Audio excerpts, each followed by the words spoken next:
விக்ரமிடம் இருந்து ஒரு எச்சரிக்கை கூட வரவில்லை. அவன் நினைத்ததை ஒரே நாளில் செய்து முடிக்கும் அளவிற்கு அவன் பவர்ஃபுல்லான ஆளா என்று பிரசாந்த் அதிர்ச்சியுடன் நின்று கொண்டிருந்தார். கேட்கிறல, விக்ரம் கிட்ட பிரச்சனை பண்ணது யாரு என்று பெரியவர் கோபமான குரலில் கத்தினார். அவரே கண்டுபிடிக்கும் முன்பு நாமளே ஒப்புக்கொள்ளலாமா என்று நினைத்த பிரசாந்த் பயத்தில் தலையை குனிந்தபடி லேசாக ஒரு கையை மட்டுமே மேலே தூக்கினார். அதை பார்த்த பெரியவருக்கு பிரசாந்த் இதை செய்ததை நினைத்து இன்னும் அதிகமான கோபம் வந்தது. சாரி அண்ணா, நான் தான் நேற்று அபினவோட ஹோட்டலை அழிக்கிறதுக்கு ஒருத்தனை அனுப்பி வச்சேன் என்று கரகரப்பான குரலில் சொன்னார். சின்ன பசங்க ஏதாச்சும் பண்ணியிருந்தா கூட இளரத்தம் கோபத்தில் ஏதோ பண்ணிட்டாங்கன்னு சொல்லலாம். உனக்கெல்லாம் அப்படி என்ன கோபம் இப்படி பழி வாங்கிறதுக்கு? உன்னால இப்போ நம்மளுக்கு எவ்வளவு நஷ்டம் தெரியுமா என்று ஆத்திரத்தில் கத்தினார். அங்கே இருந்தவர்களில் பெரும்பாலானோர் மகேந்திரா குடும்ப ஆட்களாகவே இருந்தார்கள். அங்கே இருந்த எல்லோருக்கும் கிட்டத்தட்ட பிரசாந்துக்கு இருக்கும் சக்தி இருந்தது. அவர்கள் எதுவும் பேசாமல் அமைதியாக பிரசாந்தை பார்த்து கோபமாக முறைத்தபடி நின்று இருந்தார்கள். அவர்களின் தோற்றம் பிரசாந்திற்கு இன்னமும் அதிகமான அழுத்தத்தை கொடுத்தது. கொஞ்ச நேரம் அமைதியாக இருந்த வேதாந்தம் பிரசாந்தை பார்த்து, அபினவோட ஹோட்டலில் மட்டும்தான் அடிச்சு நொறுக்குனீங்களா, வேற எதுவும் பண்ணலையா என்று கேட்டார். உடனே பிரசாந்த் இல்லை என்பது போல தலையை ஆட்டினார். அபினவ் ஹோட்டல்ஸ் ஹெட் தான் அவன். அவங்கிட்ட உனக்கு என்ன பிரச்சனை? அங்கே என்ன ஆச்சு என்று வேதாந்தம் குழப்பத்துடன் அவனை பார்த்து கேட்டார். அபினவ் விக்ரமின் ரெப்ரசன்டேட்டிவ் என்பது அங்கே இருக்கும் அனைவருக்கும் தெரியும். மும்பையில் விக்ரம் இருப்பது மிகவும் ரகசியமானது. அவன் எங்கே இருக்கிறான், என்ன செய்து கொண்டிருக்கிறான் என்பது யாருடைய கண்ணுக்கும் தெரியாது. அபினவ் ஹோட்டல்களை பொறுத்த வரைக்கும் அது அபினவின் என்டர்டைன்மெண்ட் செக்டார். அபினவ் ஹோட்டல்களை தாக்கினால் திருப்பி அடிப்பது அபினவாக இருக்காது, விக்ரமாகத்தான் இருக்கும். உண்மையிலேயே இந்த விஷயத்தில் விக்ரமின் செயல் கொஞ்சம் திகிலூட்டும் விதமாகத்தான் இருந்தது. பிரசாந்த் ஏன் இவர்களுடன் பிரச்சனையை ஏற்படுத்தினார் என்று நினைக்கும் போது வேதாந்தத்திற்கு பயங்கர கோபம் வந்தது. போன தடவை அபினவ் கூட வேலை செய்கிற கண்ணன் என்னோட மகன் சுனில் கிட்ட தகராறு செஞ்சான். அந்த பிரச்சனை பெருசாகி அபினவ் சுனிலை சுட்டு கொன்னுட்டான். அது எல்லாமே உங்களுக்கு தெரிஞ்சது தானே. என்னால் அந்த விஷயத்தை தாங்க முடியல. அதனால் வில்சனை வர வச்சு அவங்களோட ஹோட்டலை இடித்தேன். சமயம் பார்த்து அவங்கள கொல்லணும்னு பிளான் போட்டுக்கிட்டு இருந்தேன். ஆனால் அதுக்குள்ளே இப்படியெல்லாம் ஆயிடுச்சு என்று பிரசாந்த் நேர்மையாக எல்லாவற்றையும் ஒப்புக்கொண்டார். வேதாந்தம் எதுவும் பேசாமல் பிரசாந்தையே பார்த்தபடி நின்றார். அவருடைய முகத்தின் தன் மகனை இழந்த வேதனையும் அதே நேரத்தில் அதற்கு காரணமானவர்களின் மீது இருந்த கோபமும் அவர் செய்த செயலால் ஏற்பட்ட இந்த அவமானம் என்று எல்லா உணர்வுகளும் வந்து வந்து சென்றது. பிரசாந்த், நீ பண்ணது சின்ன விஷயம் கிடையாது. இது எவ்வளவு பெரிய விபரீதத்தில் கொண்டு வந்து விட்டுருக்குன்னு நீயே பார்த்துட்டு தானே இருக்க. இதனால நீ மட்டும் பாதிக்கப்படலை, இங்க இருக்கிற எல்லாருமே தான் பாதிக்கப்பட்டிருக்காங்க. உனக்கு விக்ரம் கூட பிரச்சனை பண்ணணும், அவங்கள அழிக்கணுங்கிற தைரியம் இருந்தா அதனால ஏற்படுற எல்லா பொறுப்புகளையும் தாங்குற தைரியமும் வேணும். நான் உன்னோட அதிகாரத்துல கைய வைக்க மாட்டேன், உன்னை எதுவும் சொல்லவும் மாட்டேன். ஆனா இந்த பிரச்சனைக்கு நீ தான் ஏதாவது பண்ணணும். இதை எப்படி தீர்க்கலாம்னு நீயே ஒரு வழி சொல்லு என்று ஆழ்ந்த குரலில் சொல்லிக்கொண்டு அமைதியாக கையை கட்டி கொண்டு நின்றார் வேதாந்தம். அண்ணா, நான் மட்டும் தனியா என்று சொல்லும் போதே பிரசாந்தின் வார்த்தைகள் தொண்டையை அடைத்தது. தனக்கு நேர்ந்தது ஒரு பெரிய விஷயம் என்பது அவருக்கு தெரியும். ஆனால் நிலைமை இந்த அளவுக்கு மோசமாக மாறும் என்று அவர் கொஞ்சமும் எதிர்பார்க்கவில்லை. விக்ரமுடன் நடந்த முதல் சண்டையிலேயே அவர் பயங்கரமாக தோல்வி அடைந்தார். உண்மையிலேயே அவன் மிகவும் திறமையான ஒரு ஆள் என்பதை அவர் புரிந்து கொண்டார். அவனிடம் செய்த முதல் பிரச்சனைக்கே பில்லியன் கணக்கில் தங்களது குடும்பத்திற்கு நஷ்டத்தை ஏற்படுத்திவிட்டான். இதுவே அவனை பெரிதாக பாதிப்பது போல ஏதாவது செய்திருந்தால் அவன் என்ன செய்வான் என்று நினைத்தாலே பிரசாந்திற்கு திகிலாக இருந்தது. இது அவருக்கு ஒரு பெரிய எச்சரிக்கையாக இருந்தது. தான் செய்த ஒரு விஷயத்தால் தன் மொத்த குடும்பமே இப்போது பயங்கர அழுத்தத்தில் நின்று கொண்டிருந்தது.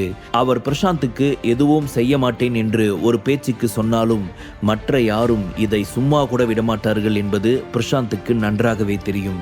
இப்போது இந்த பிரச்சனையை தீர்க்க முடியாவிட்டால் மகேந்திரா குடும்பத்தில் இருந்து பிரசாந்த் தூக்கி எறியப்படுவார் என்பது எழுதப்படாத ஒரு சட்டம்.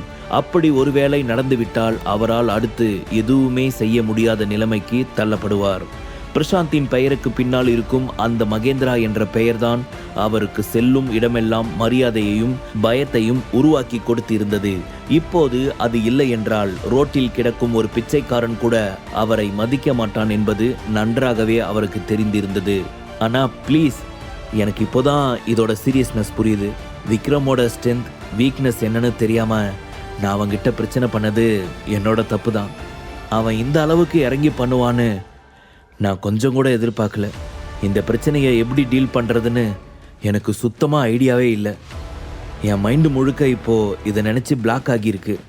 நீங்கள் தான் எனக்கு இதிலிருந்து வெளியே வர்றதுக்கு ஹெல்ப் பண்ணணும் ப்ளீஸ் என்று அவரை பார்த்து கையெடுத்து கும்பிட்டு உதவி கேட்டார் பிரசாந்த். ஆனால் அங்கே இருந்த யாரும் எந்த பதிலும் சொல்லவில்லை. வேதாந்தமும் அமைதியாக நின்று கொண்டு இருந்தார். அதையெல்லாம் பார்க்கும்போது பிரசாந்தின் கண்கள் கலங்கியது. கொஞ்ச நேரம் அமைதியாக யோசித்துவிட்டு, அண்ணா நான் பண்ணினது தப்பு தான் ஒத்துக்கிறேன். ஆனால் அதுக்காக விக்ரம் இவ்வளவு பெரிய விஷயத்தை பண்ணினது பார்த்துக்கிட்டு நாம் எப்படி சும்மா இருக்க முடியும்? அவன் நம்மளோட முழு சரக்கு கப்பலையும் அழிச்சிட்டான். அவனுக்கு எவ்வளவு திமிரு இருந்தால் நம்ம குடும்பத்துக்கு மேலேயே கை வச்சிருப்பான். நீங்கள் பண்ணலைனாலும் அவனை கண்டிப்பாக நான் பழி வாங்கியே தீருவேன். நம்மளோட குடும்பத்துக்கு இவ்வளவு பெரிய அவமானத்தை ஏற்படுத்தி கொடுத்தவனை நாம் சும்மா விடலாமா என்று கோபமாக சொன்னார். மகேந்திரா குடும்ப உறுப்பினர்கள் எல்லோரும் பிரசாந்தையே தீவிரமாக பார்த்து கொண்டு நின்றார்கள். மகேந்திரா குடும்பத்தில் இவ்வளவு பெரிய சம்பவத்திற்கு பிரசாந்த் காரணமாக இருந்தால் கண்டிப்பாக அவர்கள் யாரும் பிரசாந்தை மன்னிக்க மாட்டார்கள். ஏனென்றால் அவர்கள் குடும்பத்திலேயே பயங்கரமான போட்டி நடந்து கொண்டு இருந்தது. அதில் யாராவது ஒருவர் இதைவிட சிறிய தவறு செய்தால் கூட அவர்களுக்கு தயவு தாட்சணியே பார்க்க மாட்டார்கள். உண்மைதான், விக்ரம் ரொம்பவே திமிரு பிடிச்சவன் தான்.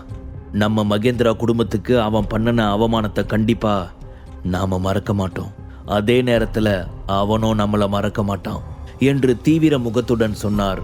அவரின் முகத்தை பார்த்த எல்லோரும் வேதாந்தத்திற்கு உண்மையிலேயே பயந்தார்கள். முதல்ல நாம ஹில் வில்லாவுக்கு போலாம். அப்பா கிட்ட நடந்ததையெல்லாம் சொல்லலாம். அவர் என்ன செய்யணும்னு நினைக்கிறாரோ அதுதான் நம்மளோட முடிவும்.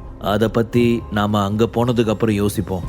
அடுத்து எல்லாருமே அங்கதான் மீட் பண்ணணும் என்று வேதாந்தம் தீவிரமான குரலுடன் சொன்னார். அடுத்த 1 மணி நேரத்தில் எல்லோருமே ஹில் வில்லாவிற்கு வந்து சேர்ந்தார்கள். மகேந்திரா கட்டிடத்தின் பிரதான ஹாலில் நன்கு நரைத்த முடியுடன் ஒரு முதியவர் நடுவில் இருந்த ஒரு பெரிய நாற்காலியில் உட்கார்ந்து கொண்டிருந்தார். அவர் கண்களில் இருந்த நிதானத்தையும் ஒளியையும் பார்க்கும்போது அவர் மிகவும் புத்திசாலியாக தெரிந்தார். அவர்தான் ராஜ்குமார் மகேந்திரா. மகேந்திரா குடும்பத்தில் தற்போது எல்லோருக்கும் மூத்தவராக அவர்தான் இருக்கிறார். மும்பை பிசினஸ் ஏரியாவில் அவருக்கென்று ஒரு பெரும் பெயர் இருந்தது. மேலும் அவருக்கு அரசியல் மற்றும் வணிக ரீதியாக நிறைய தொடர்புகளும் நெட்வொர்க்குகளும் இருந்தது. ராஜ்குமாரின் முன்பு 2 வரிசைகளில் மரியாதைக்குரிய நடுத்தர வயது பெண்களும் ஆண்களும் உட்கார்ந்து கொண்டிருந்தார்கள். அவர்கள் அனைவரும் மகேந்திரா குடும்பத்தை சேர்ந்தவர்கள். 2ஆம் தலைமுறையில் இருப்பவர்கள் மொத்தமாக 16 பேர் இருந்தார்கள். எல்லோரும் அந்த இடத்திற்கு வந்ததற்கு பிறகு வேதாந்தம் தொண்டையை கனைத்து கொண்டு அங்கே நடந்த எல்லாவற்றையும் தெளிவாக தன் அப்பாவிடம் எடுத்து சொன்னார். அதையெல்லாம் கேட்டுக்கொண்டிருக்கும் போதே அவரின் கண்கள் கூர்மையானதை எல்லோரும் கவனித்தார்கள். ஆஹா, முடிஞ்சது, இன்னைக்கு பெருசு ஒரு பெரிய சம்பவம் பண்ண போகுது என்று கடைசியில் நின்று கொண்டிருந்த இளைஞர்களில் ஒருவன் தன் தாத்தாவை கிண்டலாக பேசினான். இதுதான்ப்பா நடந்துச்சு. இது மூலமா நமக்கு 100 பில்லியனுக்கு ஒருத்தான எல்லாமே லாஸ் ஆயிடுச்சு, கப்பல் முதற்கொண்டு என்று சொல்லி முடித்தார் வேதாந்தம். அதை கேட்டதும் ராஜ்குமாரின் முகத்தில் எந்த ஒரு ரியாக்ஷனும் இல்லாமல் கொஞ்ச நேரம் அமைதியாக இருந்தார். அவருடைய முகத்தில் இருந்து வந்த ரியாக்ஷனை பார்க்கும்போது அவர் கோபமாக இருக்கிறாரா சாந்தமாக இருக்கிறாரா என்று எதுவும் சொல்ல முடியவில்லை. அவர் வாயை மூடிக்கொண்டு இருக்கும் ஒவ்வொரு நிமிடமும் பிரசாந்துக்கு இதயம் படபடவென அடித்து கொண்டும் மற்றவர்கள் ராஜ்குமார் என்ன சொல்ல போகிறார் என்ற ஆர்வத்துடனும் காத்து கொண்டிருந்தார்கள். கொஞ்ச நேரம் கழித்து ஒரு பெருமூச்சை விட்டுக்கொண்டு நிமிர்ந்து பிரசாந்தை பார்த்த ராஜ்குமார், இதுக்கு என்னோட செல்ல மகன் என்ன பதில் சொல்லணும்னு ஆசைப்படுற என்று அவரை பார்த்து கேட்டார். அவர் பாசமாக பேசினாலும் பிரசாந்தின் உள்ளம் நடுங்கியது. ஹாலின் நடுவே நின்று கொண்டிருந்தவர் அவரை பார்த்து கொஞ்சம் கண்ணியத்துடன், அப்பா, என்னோட கருத்துப்படி விக்ரம் நம்ம குடும்பத்துக்கு மேலே நேரடியாக சவால் விடுறான். அவனுக்கு என் மேலே கோபமாக இருந்தா நேராக என்கிட்டேயோ இல்லை என்னோட கேரிங்கில் இருக்கிற பிஸ்னஸ்லேயோ தான் கை வச்சிருப்பான். ஆனால் அவனுக்கு நம்ம குடும்பத்து மேலே சவால் விடணும்னு தான் இப்படி நமக்கு எல்லோருக்கும் சொந்தமான கப்பலை வெடிக்க வச்சிருக்கான். என்னால் அவனை நம்பவே முடியல. அவன் எப்போ என்ன வேணாலும் பண்ணுறதுக்கு சான்ஸ் இருக்கு என்று பிரசாந்த் தாழ்ந்த குரலில் சொன்னார். என்ன பிரசாந்த், நீ சொன்னதுக்கெல்லாம் நான் கன்வைன்ஸ் ஆகணுமா? நான் என்ன சொல்கிறது, இதுக்கு நீயே ஒரு பதில் சொல்லு. இவங்களெல்லாம் நீ எப்படி சமாதானப்படுத்த போற என்று ராஜ்குமார் சாதாரண முகத்துடன் கேட்டார். அவரின் கேள்விக்கு என்ன பதில் சொல்வது என்று தெரியாமல் நெற்றியில் வழிந்த வியர்வையை துடைத்து கொண்டு அமைதியாக நின்று கொண்டு இருந்தார் பிரசாந்த். உள்ளுக்குள் அவர் இதயம் துடிக்கும் சத்தம் வெளியிலேயே கேட்டுக்கொண்டிருந்தது. கொஞ்சம் யோசித்த அவர் பிறகு தைரியத்தை வரவழைத்து கொண்டு, அப்பா, நான் அவன் கூட மறுபடியும் சண்டை போடணும்னு ஆசைப்படுறேன். நாம இதுக்கு எந்த ரியாக்ஷனும் கொடுக்காம இருந்தா அவன் உங்களை எல்லாம் ரொம்ப குறைச்சி மதிப்பிடுவான். அதுக்கு நான் விட மாட்டேன். போன தடவை அபினோவோட ஹோட்டலில் இடித்தேன். அபினோவோட என்டர்டைன்மெண்ட் பிஸ்னஸ் மட்டும்தான் இப்போது விக்ரமோட கட்டுப்பாட்டில் இருக்குது. வெளிப்படையாக சொல்லணும்னா நான் அவனுக்கு 10 கோடிக்கு செலவு வச்சுட்டு வந்தேன். ஆனால் அவன் நமக்கு பதிலுக்கு பண்ணது அதை விட 100 மடங்கு அதிகம். அதனால் நாம் ஏன் இந்த விஷயத்தை அமைதியாக விடணும் என்று கேட்டார் பிரசாந்த். அதை கேட்டதும் ராஜ்குமார் எதுவும் பேசவில்லை. அவர் கண்களை மூடிக்கொண்டு தங்களுக்கு ஏற்பட்ட சேதத்தை பற்றி சிந்திக்க ஆரம்பித்தார். அபினவும் கண்ணனும் சுனிலை அடித்ததுனால தான் நீ இப்படியெல்லாம் பண்ணுன்னு சொல்கிற. கண்ணனுக்கும் சுனிலுக்கும் உண்மையிலேயே என்ன சண்டை? யார் பக்கம் நியாயம் இருந்துச்சு என்று பிரசாந்தை பார்த்து கேட்டார் ராஜ்குமார். அப்பா, சுனில் உங்களோட பேரன். அந்த கண்ணன் எவ்வளவு திமிர் பிடிச்சோம் தெரியுமா? கண்ணனுக்கு சுனிலை சுத்தமாக பிடிக்காது. அதனால் அடிக்கடி அவங்களுக்குள்ள சண்டை வரும். அதுக்கு காரணம் கண்டிப்பாக கண்ணனாக தான் இருப்பான். அவங்க 2 பேருக்கும் அடிக்கடி சண்டை வந்துக்கிட்டே இருந்துச்சு. அவன் சுனிலை போட்டு அடிப்பான், காலில் விழுந்து சாரி கேட்க சொல்லுவான். சுனில் மகேந்திராங்கிற குடும்ப பேர் தப்புன்னு சொல்லுவான். இப்படியெல்லாம் போயிட்டு இருக்கும்போது தான் ஒரு நாள் சுனிலை அவங்க சுட்டு கொன்னுட்டாங்க. சொசைட்டியில் நம்மளோட மகேந்திரா குடும்பம் நல்ல கௌரவமான இடத்துல இருக்குது. அது அவங்களுக்கு சுத்தமாக பிடிக்கல.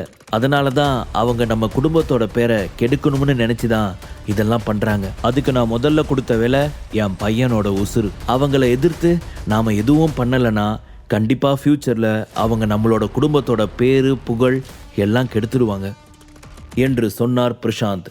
மகன் சொல்வதையெல்லாம் ராஜ்குமார் அமைதியாக கேட்டுக்கொண்டு இருந்தார். இந்த விஷயங்கள் எல்லாமே அவருக்கு மோசமானதாக தெரிகிறது. ஆதித்யா குடும்பத்தோட வாரிசுங்க மக்களை ஏமாத்துறாங்க. நீங்க அவங்கள ஹர்ட் பண்ணனா அவங்க நம்மளுக்கு அதை விட பல மடங்கு அதிகமாக தான் திருப்பி கொடுத்துக்கிட்டு இருக்காங்க. இந்த குண்டு வெடிப்புல நமக்கு எவ்வளவு நஷ்டம் ஏற்பட்டுச்சுன்னு இன்னமும் கரெக்டாக கூட சொல்ல முடியல. நாம இழந்தது எல்லாம் பெரிய பெரிய வேல்யூ இருக்கிற பொருட்கள். இதனால நம்ம தொழிலுக்கும் பெரிய பாதிப்பு ஏற்பட்டுருச்சு. இது ஒரு சாதாரணமானது கிடையாதுப்பா என்று வேதாந்தம் சொன்னார். கொஞ்சம் யோசித்த ராஜ்குமார், பிரசாந்த், ஆதித்யா குடும்பத்தை நான் தனிப்பட்ட முறையில் வர வச்சு பேசுகிறேன். அதே நேரத்தில் நீங்கள் என்ன பண்ணணுமோ பண்ணுங்க. இந்த விஷயத்தில் நான் உங்களுக்கு தான் முழு ஆதரவும் கொடுக்குறேன். நீங்கள் எல்லாரும் சரியான ரூட்டில் தான் போகிறீங்க. மகேந்திரா குடும்பத்தோட கௌரவத்தை திரும்ப கொண்டு வர்றதுக்கு என்ன பண்ணணுமோ அதை பண்ணுங்க என்று ஆழ்ந்த குரலில் சொன்னார். அதை கேட்டதும் பிரசாந்தின் முகத்தில் சந்தோஷம் ஏற்பட்டது. ராஜ்குமார் அனைவரையும் சீரியஸாக பார்த்தார். ஆதித்யா குடும்பத்தை சேர்ந்த அந்த பையன் பேரு என்ன? விக்ரமா? அவனுக்கு உண்மையிலேயே கொஞ்சம் திமிர் தான். நம்ம மகேந்திரா குடும்பத்தோட மேலே அவனுக்கு பயத்தை வர வைங்க. அவனோட திமிரை அடக்குங்க. அப்போதான் அவனுக்கு புத்தி வரும். இந்த விஷயத்தில் நீங்கள் என்ன பண்ணணுமோ பண்ணுங்க. அதுக்கான ரிவார்ட் என்கிட்ட இருந்து உங்களுக்கு பண்ணிட்டு வந்ததுக்கு அப்புறம் கிடைக்கும் என்று சொன்னார் ராஜ்குமார். பெரியவரின் வார்த்தைகளில் குடும்பத்தில் இருந்த அனைவருக்கும் ஆச்சரியம் நிறைந்திருந்தது. அவர்களின் கண்களில் ஒரு வித்தியாசமான ஒளி மின்னியது. ராஜ்குமார் இந்த விஷயத்திற்கு அதிக முக்கியத்துவம் கொடுக்கிறார் என்பதை அவர்கள் அனைவரும் புரிந்து கொண்டார்கள். அவர்கள் பிரசாந்துக்கு உதவ விரும்பவில்லை. இப்போது பெரியவர் சொன்னதைப் போல விக்ரமை அடக்கி யாராவது தலைகுனிய வைத்தால் பெரியவர் அவருக்கு முழு ஆதரவு கொடுப்பார். மகேந்திரா குடும்பத்தின் உள் நிலையை உயர்த்த இந்த கடன் போதுமானதாக இருந்தது. ஆனால் அதற்கு பிறகு அவர்கள் என்ன செய்ய போகிறார்கள் என்பது யாருக்கும் தெரியவில்லை. முழு கதையையும் கேட்டு மகிழ பாக்கெட் FM ஆப்பை டவுன்லோட் செய்யுங்கள். லிங்க் டிஸ்கிரிப்ஷனில் கொடுக்கப்பட்டுள்ளது.